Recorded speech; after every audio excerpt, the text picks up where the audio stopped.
మొత్తం మీద ఇక మంత్రివర్గ విస్తరణ పైన అటు ఇక్కడ కాంగ్రెస్ పార్టీకి సంబంధించి రాష్ట్ర కార్యవర్గం పైన దృష్టి సారించింది ఇటు కాంగ్రెస్ పార్టీ అటు తెలంగాణ ప్రభుత్వం. ఇందులో భాగంగానే అక్కడికి అంటే ఢిల్లీకి నీతి ఆయోగ్ మీటింగ్కి వెళ్ళినటువంటి ముఖ్యమంత్రి రేవంత్ రెడ్డి ఇక్కడ వచ్చేది అంటే తెలంగాణకు మళ్ళీ వచ్చేది ఉండే. కాకపోతే ఏంటంటే ఏఐసిసి మీటింగ్లో అంటే తర్వాత ఏఐసిసి పెద్దలతో కలిసి మాట్లాడి ఇక్కడ ఉన్నటువంటి ఇప్పుడు మంత్రివర్గ విస్తరణ చేయాలి, 6 మంత్రి పదవులు ఖాళీగా ఉన్నాయి, 6 మంత్రి పదవుల్లో 5 మంత్రి పదవులు నింపాలనుకుంటున్నారంట. దానికి సంబంధించి కసరత్తు చేస్తూ ఉన్నారు, అక్కడ జరుగుతూ ఉంది. అయితే ఇందులో భాగంగా 5 మరి నింపితే ఏ సామాజిక వర్గాల నుంచి ఎవరిని నింపాలి ఏం కథ అనే దానిపైన కూడా ఒక చర్చ జరుగుతూ ఉంది. మరోవైపు ఏ జిల్లాలకైతే ప్రాతినిధ్యం లేదో ఆ జిల్లాలకి ఏమైనా కేటాయిస్తారా అనే దానిపైన కూడా ఒక రకంగా చర్చ జరుగుతూ ఉంది. ఏది ఏమైనప్పటికీ తర్వాత ఒకరిద్దరి మంత్రులకు సంబంధించినటువంటి పదవులు కూడా మారేటువంటి అంటే కొంతవరకు మంత్రి అక్కడ మారేటువంటి అవకాశం ఉన్నట్టుగా కూడా శాఖలు మారేటువంటి అవకాశం ఉన్నట్టుగా కూడా తెలుస్తూ ఉంది. ఏది ఏమైనప్పటికీ మొత్తం మీద ఈ 6 మంత్రి పదవుల్లో 5 మంత్రి పదవులని ఫిల్ చేయాలని చెప్పేసి రాష్ట్ర ప్రభుత్వం నిర్ణయించినట్టుగా తెలుస్తూ ఉంది. ఈ నేపథ్యంలోనే ముఖ్యమంత్రి రేవంత్ రెడ్డి తర్వాత కొంతమంది అంటే ఇక్కడ కాంగ్రెస్ పార్టీ రాష్ట్ర అధ్యక్షులు మహేష్ కుమార్ గౌడ్ వీళ్ళందరూ కూడా ఢిల్లీలోనే మకాం వేసి అక్కడ ఏఐసిసి పెద్దలతో చర్చలు జరుపుతున్నట్టుగా తెలుస్తూ ఉంది. మొత్తం మీద ఇందులో భాగంగా అంటే చాలా కాలంగా ఇక సంక్రాంతికి వస్తుంది, ఉగాదికి వస్తుంది, మళ్ళీ వస్తుంది, తర్వాత మంత్రివర్గ విస్తరణ ఇక జరుగుతుంది అని చెప్పేసి ఏడాదిన్నర అవుతుంది. ఈ నేపథ్యంలో మొత్తం మీద మంత్రివర్గ విస్తరణ జరగనున్నట్టుగా తెలుస్తూ ఉంది.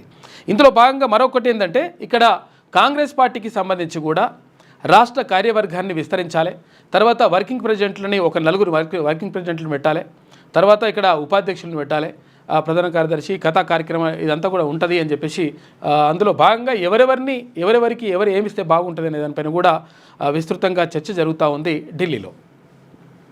దీనికి సంబంధించి విషయం ఒకవైపు పెడితే మరోవైపు ఇవాళ విప్లవాల పోరు బిడ్డ భువనగిరి ముద్దు బిడ్డ బెల్లి లలిత అంటే తెలంగాణ మలిదశ తెలంగాణ ఉద్యమానికి ఊపిరి పోసిన వారిలో ప్రముఖంగా నిలిచినటువంటి వ్యక్తి బెల్లి లలితక్క.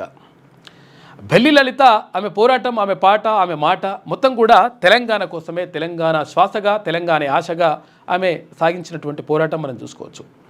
మరోవైపు ఈ తెలంగాణ పోరాటం ఒకవైపు, సామాజిక ఉద్యమాలు ఏదైతే ఇక్కడ సారా ఉద్యమం కానీ లేకపోతే ఇక్కడ జరుగుతున్నటువంటి మహిళలపైన జరుగుతున్నటువంటి అత్యాచారాలపైన కానీ రకరకాలుగా అంటే తన గలంతో పాటతో ఈ ప్రజల్ని చైతన్యం చేసినటువంటి భువనగిరి ముద్దుబిడ్డ బెల్లి లలితక్క. అయితే బెల్లి లలిత జయంతి ఇవాళ 26వ జయంతి సందర్భంగా ఆమెకు నివాళులర్పిస్తూ ఉంది క్యూన్యూస్.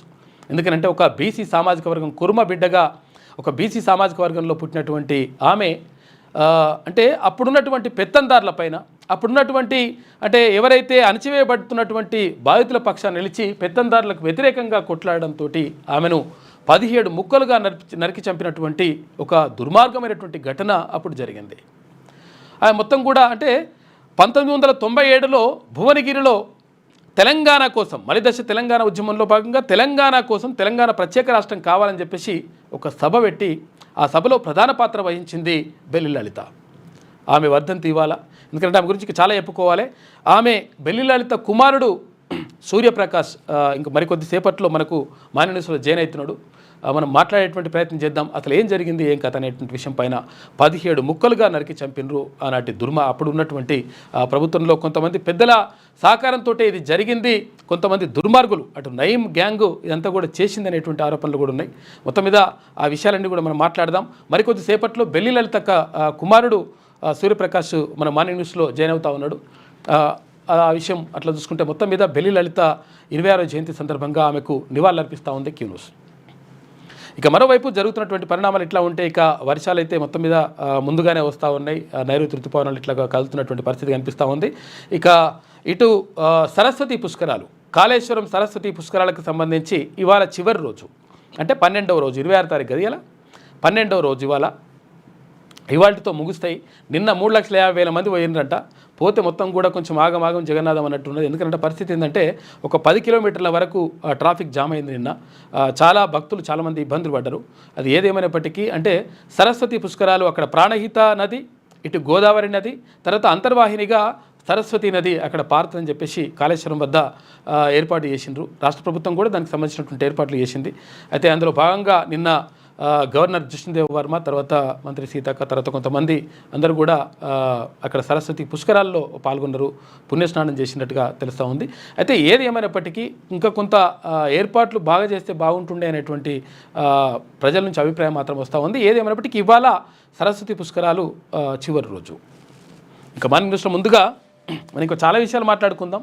మరికొద్దిసేపట్లో బెల్లి లలిత కుమారుడు సూర్యప్రకాష్ మరికొద్దిసేపట్లో మనకు మార్నింగ్ న్యూస్లో జాయిన్ అవుతున్నాడు. మీ పిల్లలు ఐఐటి ఎంసెట్ లాంటి కాంపిటేటివ్ ఎగ్జామ్స్కి ప్రిపేర్ అవుతున్నారా? జాబ్స్ కోసం చేసే ప్రయత్నంలో విఫలమవుతున్నారా? ఇంగ్లీష్పై పట్టు సాధించలేక పోటీ ప్రపంచంలో వెనుకబడుతున్నారా? స్టేట్ సిలబస్ అయినా సెంట్రల్ సిలబస్ అయినా అన్ని సబ్జెక్టులు ఇప్పుడు ఒక్క క్లిక్లో.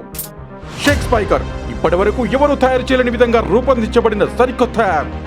ఇప్పుడే షేక్ స్పైకర్ యాప్ని ప్లేస్టోర్ నుండి డౌన్లోడ్ చేసుకోండి. కేవలం 1000 రూపాయలకే 7 ఏళ్ల పాటు సబ్స్క్రిప్షన్ పొందండి.